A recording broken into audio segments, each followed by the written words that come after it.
Hey guys, welcome to week 38 of my pregnancy with baby number 2 while in nursing school. First of all, I had a very eventful doctor's appointment yesterday, and I do really want to talk about that with you guys. So I think that's what I'm going to discuss first, and then I'll go into like symptoms and cravings and that kind of thing, like what I normally do.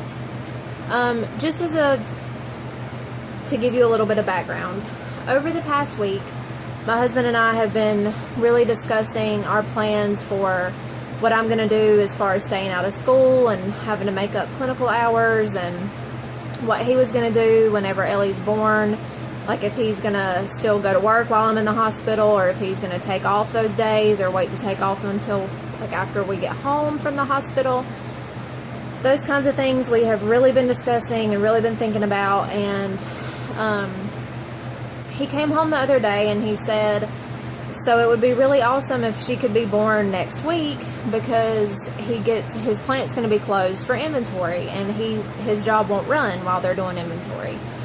And I was like, yeah, that would be pretty awesome. So it'd just be a few days before my due date. So I got the idea to ask my doctor about induction and to see if he would be willing to induce me a few days before. Now I know that it's dangerous and some people might say that it's not smart to do a convenience induction, but considering the fact that I am about 98% sure of when I conceived, when I ovulated, and the fact that it'll only be a few days before my due date, I'm not that worried about it. I think she's going to be perfectly fine. Everything's going to go well, I think. Obviously things could happen.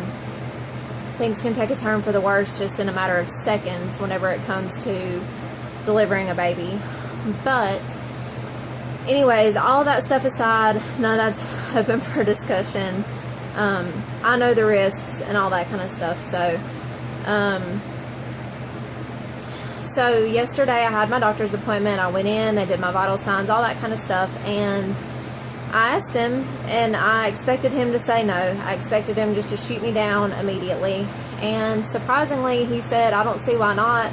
He said that my cervix was progressing well, and that he thought that he was also, pretty certain of my due date and everything. So we went ahead and did like an ultrasound, and he checked me and all that kind of stuff. And he said, yeah, that it was definitely fine, that we could do that. So I'm being induced next week.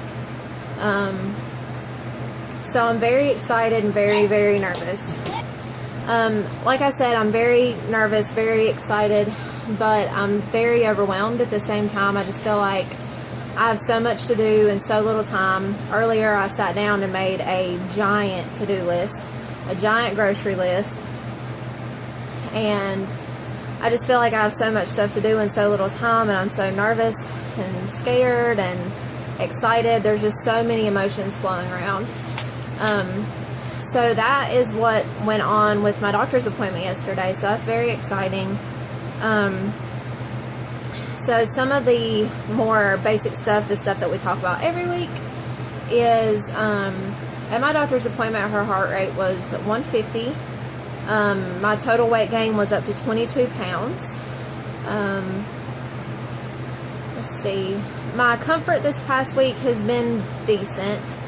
I've had a lot more crampiness, a lot more contractions, like no bleeding or anything like that, but I've definitely had some crampiness and discomfort like in my lower back and in my hips and in my pelvis. Energy, up until yesterday, I had none. Yesterday, after this appointment where I found out that I'm going to be having her like in the next week, it's like it sent me on an adrenaline rush, and I just all of a sudden had so much energy, and I've wanted to like get everything done. Fitness, bouncing on that exercise ball, which I definitely think worked, because last week I was not dilated any at my appointment. I got the exercise ball and worked on it for a few days, and then I was a centimeter dilated at my appointment yesterday. Mood, worn out. I have been very worn out. I feel like there's just so much going on, and I feel like now that I know when she's going to be here, basically, I feel even more worn out. Like, I know that I have in the back of my mind, like this is my last time with just Cash, which gets me very, very emotional. And like, as I'm laying down with him to go to bed or take a nap, I'm like, okay, like, this is one of the last times. This is just going to be us, you know. So gets me very emotional, gets me very teary-eyed, and I do cry a lot over that. But I think that's an anxiety that most moms that are having their second or their third child go into. Cravings, I have been drinking water like a mad woman. Ice water is my best friend. I don't really eat the ice, but I just like it to be really, really cold, and I have just been like in love with it. I drink so much water. Breakfast foods, I've really been liking a lot. Symptoms, increasingly worse sleep, and my reflux was getting bad again. About the sleep thing, I had been sleeping really, really terrible this past week. I am 38 weeks now. I'm just going to go ahead and like do that as a disclaimer. I know normally I do the week behind what I am, but I am 38 weeks now. Week 37, I started sleeping really bad. I was waking up like every hour. I could not stay asleep to save my life. I would wake up exhausted with terrible headaches and that kind of thing, but I have been slowly, like the past few nights, I have slept really, really well. So hopefully that will keep happening, and I'll get, you know, some good rest before she gets here. The reflux is getting bad again. I'm having to take my medicine just constantly, every 12 hours on the dot, like 4 a.m. and 4 p.m. It's like clockwork. I can tell if it's around 4 because my reflux starts getting bad.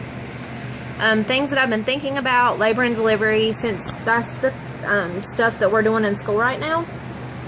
Ironically enough, since that's the stuff we're doing in school right now, I think a lot about it. I read a lot about it. I am educating myself as much as I can about it, because I feel like whenever I was having Cash, I wasn't as educated about it as I am now. I feel like I'm a lot more educated now about like the birthing process, and since I know what it's like, I've been through it before. I mean, obviously every pregnancy, birth, woman, baby, child, everything is completely different, or can be. But I feel like I've experienced this before. I can do this again. It's just a very few short hours of my life that I'm having to sacrifice. So it'll be okay. Something else I've been thinking a lot about is the first few days at home, like the first few days in the hospital, all that kind of stuff, and like even down to the fine details, like who's going to be there in the waiting room, like whenever she's born, and who's going to bring Cash in, and what kind of pictures do I want, and that kind of stuff. So I'm very excited and very nervous. So I guess the next time I'll talk to you guys will be one day next week. I'll just kind of update you on still like how I'm feeling and all that kind of stuff. And then I guess after that, the next time you see me, I will probably not be pregnant anymore, and I'll hopefully have a perfectly healthy, beautiful little girl. So thank you guys for watching, and thank you so much for sticking through this journey with me. I will post a video about like what's going to go on with school as soon as I know something. I've emailed my instructors and talked to them about it, and I'm waiting until class next week. I do go to a few days of class next week. Even though I'm being induced next week, I still do go to a few days of class. So after I go to that and talk to them and figure out exactly what the deal is going to be, I will update you guys and let you know. Thanks guys for watching. Give this video a thumbs up, and I'll see you next week. Bye.